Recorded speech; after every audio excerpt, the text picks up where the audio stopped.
নারীরা ত্বকের যত্নে বরাবরই খুব সচেতন। ত্বক ভালো ও কোমল রাখতে সাধারণত আমরা ত্বকে ফুলের টোকাও দেই না। যদি বলা হয় ত্বক ভালো রাখতে নিজেই নিজেকে চড় মারতে হবে, তাহলে কেমন লাগবে বলুন তো? সুন্দর মসৃণ ও চকচকে ত্বকের জন্য সারা বিশ্বে কোরিয়ানরা সমাদৃত। কোরিয়ান সুন্দরীদের চমৎকার ত্বকের রহস্য আসলে ত্বক ভালো রাখতে তারা প্রতিদিন নিয়ম করে নিজ মুখে নিজেই চড় মারেন। শুনতে অবাক লাগলেও কোরিয়ান স্কিন কেয়ারে চড় মারাও একটি নিয়মিত ধাপ।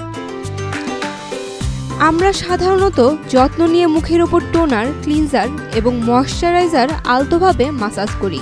তবে কোরিয়ানরা ত্বককে উজ্জ্বল ও সুন্দর করতে আলতোভাবে বিভিন্ন প্রোডাক্ট দেওয়ার পাশাপাশি চড়ও মারেন নিজ কালে। এই চড় মারার পেছনে রয়েছে বৈজ্ঞানিক ব্যাখ্যাও। ত্বক বিশেষজ্ঞদের মতে মুখের ত্বকে ধীরে ধীরে আঙুল দিয়ে আঘাত করলে রক্ত চলাচলে উন্নতি হয়, সেই সাথে ত্বকের উজ্জ্বলতাও বাড়ে, কারণ এতে করে ত্বক ভেতর থেকে উজ্জীবিত হয়ে নতুন কোষ তৈরি করে। ফলে দীর্ঘদিন তারুণ্য ধরে রাখতে চড় খুবই উপকারী। অনেক দামি ক্রিমও যা করতে পারে না, তা এই চড় মারার ফলে করা সম্ভব। ত্বক বিশেষজ্ঞরা বলেন চড় ত্বককে নরম ও কোমল করে তোলে।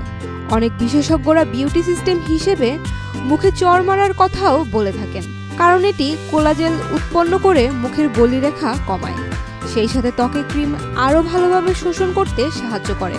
তবে মনে রাখা ভালো, ত্বকে চড় দেওয়া মানে আসলে ধীরে ধীরে আঘাত করা, কিছুতেই ত্বকে জোরে আঘাত করা যাবে না। ত্বক ভালো রাখতে যখনই সময় পান নিজ মুখে ধীরে ধীরে মারতে পারেন চড়। এটা যত করতে পারবেন ততই বেশি উপকার পাবেন। Saima Akter, Daily Sun. For more updates, follow us on Facebook, subscribe our YouTube channel, get the latest update on www.daily-sun.com.